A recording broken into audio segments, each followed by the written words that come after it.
Hey everyone, I'm Mark, and today I'm here to bring you a special impressions video for the closed beta of Dissidia NT. For those unfamiliar with Dissidia, it's basically a Final Fantasy themed fighting game.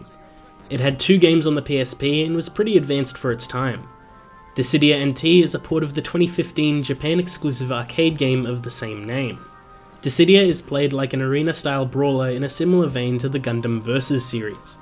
Battles take place in large environments with 2 teams of 3 working to reduce the opponent's life stock to 0.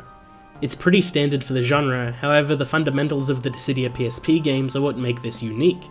Basically you have 2 different health indicators. There's a traditional HP meter and a less traditional bravery system. Bravery is basically a damage system that accumulates with damage done to the enemy and reduces with damage taken. It's a tug of war to get the most points, as all bravery can be spent to deal that number as HP damage. Therefore, the higher the bravery, the easier it is to defeat your opponent in a single strike.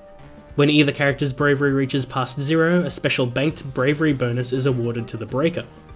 HP attacks also leave you vulnerable to counterattacks, and it's a very delicate game of cat and mouse.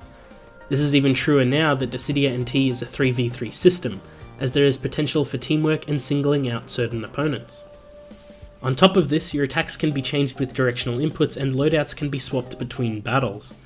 Each loadout comes with a set of EX skills which can grant individual bonuses, group buffs, or enemy debuffs. A few characters rely heavily on EX skills as they can transform mid-battle, granting them new moves and abilities. Most of the 14 available characters play differently from one another, and it's good to see this diversity in the roster.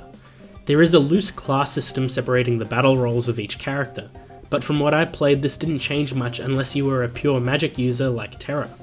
The cutscene ultimates from the PSP games are gone for this entry, and have been replaced with a greater emphasis on summons. Summons can shift the tide of battle as their attacks affect the entire map, ranging from freezing the opponents in place, reducing their bravery to 0, or locking your own bravery, allowing for a strong offense and defense.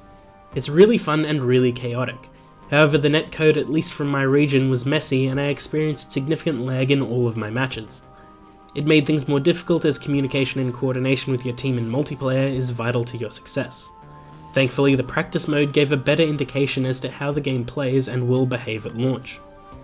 The game also looks incredible. Square Enix titles have always been visually impressive and Dissidia NT is no different. All of the Final Fantasy heroes have been lovingly recreated in stunning HD.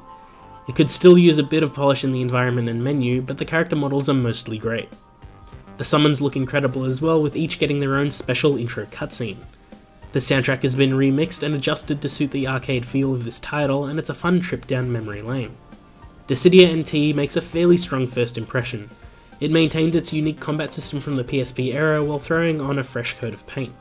It's definitely got my attention and I can't wait for its full release.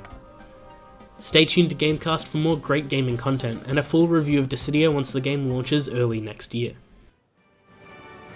You put up a decent fight.